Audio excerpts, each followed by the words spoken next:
as a resource person. Hindi ako nandun as a member of the panel lang. They can ask me, they can interrogate me, they can interpellate me anytime they want. Haharapin ni Senador Ronald Bato del Rosa ang mga katanungan na maaring idirekta sa kanya ng mga kapwa mambabatas sa isasagawang pagdinig ng Senado sa War on Drugs campaign sa susunod na linggo.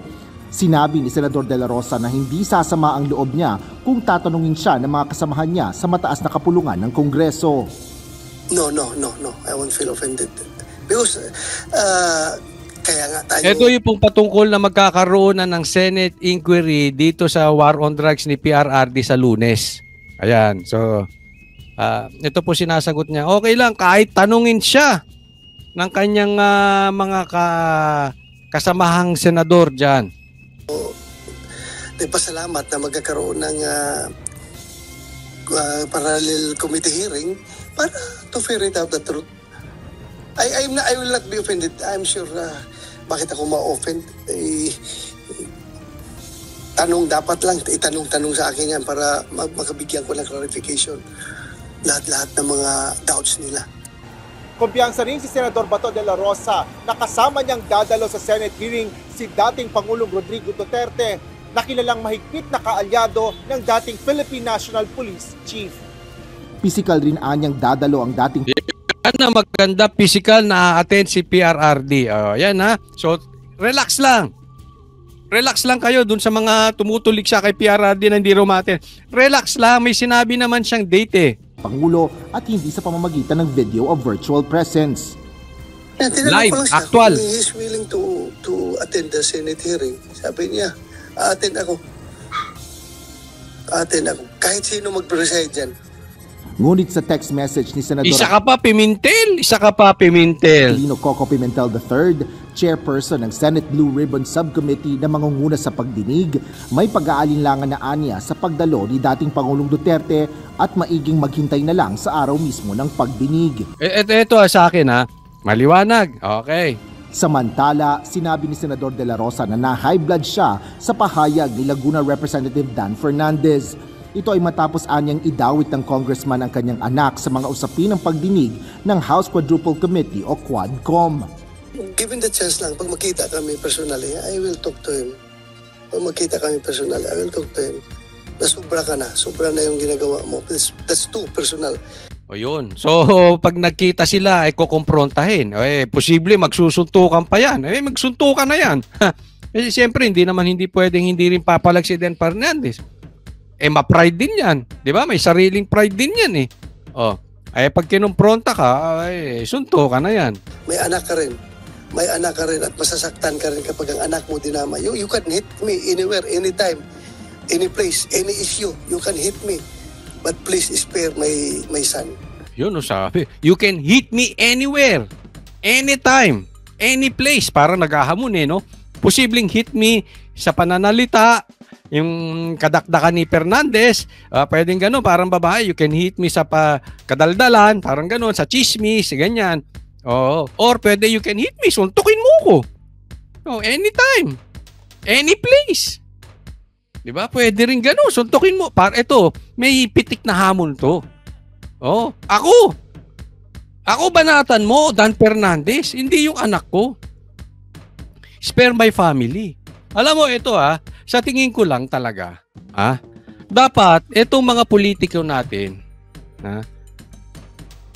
issue-based tayo. Huwag tayong gumaya doon sa mga vlogger sa gigilid. Meron kasi dyan mga vlogger sa gigilid, pinabili na suka, nakita ng politiko, oy, kunin kita. Ikaw vlogger, kunin kita, may camera ka, may cellphone ka, sige.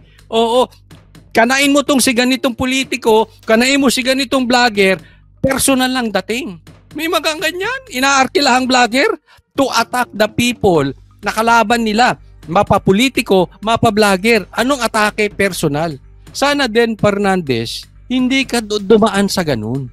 Tingnan nyo, pati asawa, pati ni BP Sara, anak, pinersonal. Walang ganunan. I think, Congressman Dan Fernandez, you are better than that. Diba? Tama si Bato. Gusto mo, suntukin mo pa siya eh. Gusto mo, batuhan mo siya ng issue. Lahat, anytime, araw-arawin mo. But stick to Senator Bato. Huwag kang pupunta sa pamilya. Hindi gawain ng lalaki yan. Oo. Sige, sapakin mo. Walang problema. Walang damayan ng pamilya. Walang personalan. Yan ang nagiging problema. Hindi man hindi man si Kong Fernandez pero yan ang nagiging problema. Yung atake nila kay Sara ngayon nagiging personal. Atake ng mga vlogger nila nagiging personal. If you attack on a personal level, it just shows kulang ka rito. Oo. Kasi kung issue-based ka, marami kang bala para sa issues. Kaya ka pumupunta sa personal dahil desperado ka.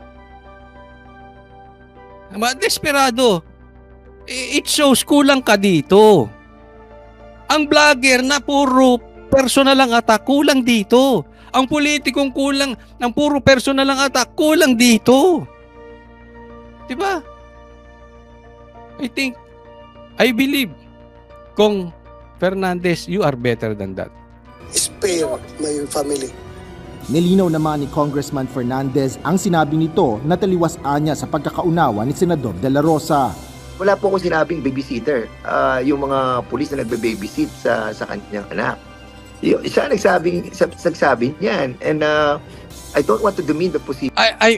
Alam mo, Kong, kahit sinabi mong babysitter o hindi, ginamit mo yung word or hindi, ang punto rito, sa tingin ko naman, may utak ka, at sa tingin ko naman, ang punto ni Senator Bato rito, huwag mong idama yung anak. Whatever words na ginamit mo, ilabas mo yung anak. Banatan mo siya, sapakin mo siya. Kung gusto mo, barilin mo siya. Sabi nga, you can hit me anytime, anywhere. Huwag na yung pamilya. Ito isa na sa lahat. Kaya nga sinasabi ko, tigilan na sana ng atake. Hindi ko sinasabi si Dan Fernandez. Huwag tigilan na yung atake sa pamilya ni BP Sara. Hindi naman politiko yung pamilya niya eh. Hindi na politiko yung asawa at anak niya. You stick to BP Sara. Of those PNP officers that are being assigned, to a certain personality. Wala ako sinasabi nagbe-babysit. And coming from an official like him, na sabihin niyang hindi binababysit yung kanyang anak, is somehow demeaning to the men in uniform. Kaugnay nito, inilipat pa ni Dan Fernandez kay Bato. Hindi yun ang ibig sabihin. Hindi ako naniniwalang yun ang ibig sabihin ni Bato. Yung ibig niya sabihin, siya na lang. Simple. Huwag na idama yung anak. Pinapasa pa nitong mama na ito para masilipan ng gusto niya ipaisip sa mga men in uniform na ang tawag niya sa mga nangangalaga o sa mga nagpoprotekta sa anak na ay babysitter. Hindi naman. Hindi ganun ang ibig sabihin nun. May paalala rin ng Laguna Solon sa senador. And be careful because you are the highest PNP official during that time, and saying that hindi niya kailangan ng babysitter para sa kanyang anak is something that should have not been said. Kasi nga parang ganun ang turing mo sa mga nagsesecure na mga kapulisan, which I think is inappropriate coming from the highest official of the PNP during that time. Nakatakdang isagawa ang Senate hearing kaugnay ng Jaguar sa Lunes, October 28 sa ganap na alas 10 ng umaga. Abangan po natin yan alas 10 ng umaga at ilalive ko po yan. Samahan nyo po ko na ilalive natin yung hearing na yan. Okay, sama-sama po tayo dito sa channel ni Coach Oli. Alam mo kung para sa akin, dapat hindi pumayag dito si Marcos eh. Okay? Kung si Marcos ay may balls, para sa akin lang naman.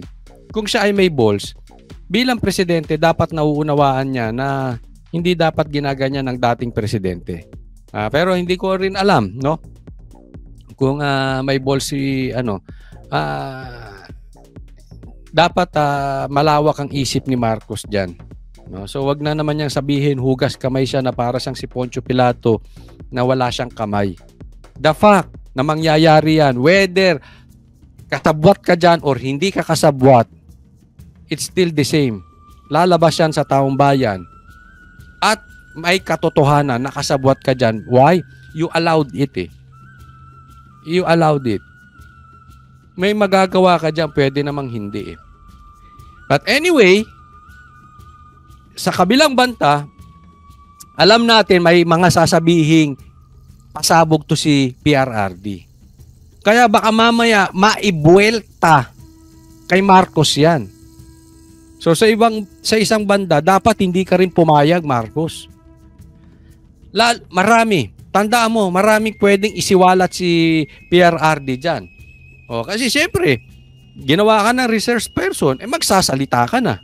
So pag nagsalita ka, baka mamaya, mabanggit niya yung kaugnayan mo. Remember, inugnay ka na ni PRRD na ikaw ay bangag. Pwede nang daanan yon in connection dyan sa drug war. May sasabit ka dyan, Marcos. President Marcos, sasabit ka dyan. So una, hindi mo dapat payagan dahil respeto sa dating presidente, pero dapat, pangalawa, hindi mo rin dapat payagan kasi baka bumwelta sa yan. Yung akala nyong ikasasama ng mga Duterte, lalo nyong ikasama. Pwede siyang magbulgar ng kung ano-ano dyan. Baka sabihin niya pa may video siya. Oh, 'di ba? Lalo kang mapapasama. Pero ako, naiisip ko lang, tanong ko na rin po sa inyong mga manunood. Kasi this is very possible, ha? Okay? Yung involvement ni PRRD kini-question sa drug war. Okay? Ngayon, darating at darating matatapos magiging 2028. At definitely, for sure, uupo si BP Sara. Baka mamaya, bumaliktad ang mundo. Ikaw ngayon ang ipatawag, Marcos, about corruption. Kasi nga, patungkol dyan sa baha. Di ba? Oh.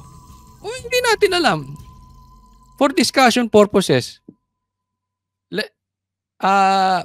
let's think na mapapatawag si Marcos sa Senate inquiry o sa kamaraman. Sa tingin nyo ba si Marcos may lakas loob na umattend mag-isa? Siya ang haharap mismo? Kung hindi man mag-isa may kasamang abogado, siya harap mismo? Magkakautal-utal ka dyan, President Marcos. Natakot ka nga sa, natakot ka nga sa debate. Pinaglaruan ka nga ni Cayetano. Naalala mo yun? Baka mamaya, makarma ka ng todo-todo dyan. Pag upo ni BP Sara, ikaw, papayag ka ba na ikaw ay aattend sa Senate? Ikaw mismo, ha? Hindi yung anak mo. Hindi yung mga bata ni Tambaluslos. Hindi yung mga vlogger mo. Ikaw, yes. Ikaw mismo, Marcos. Ikaw mismo. Kaya mo? Pumayag ka kaya? Naku, baka wala kang masagot dun. Baka magkautal-utal. Hindi po pwedeng si Lisa aattend in behalf of BBM, ha? Hindi pwede yun. Ikaw mismo. Kaya mo? Ay nagtatanong lang naman. Papayag ka? Tayo nagtatanong lang, ha?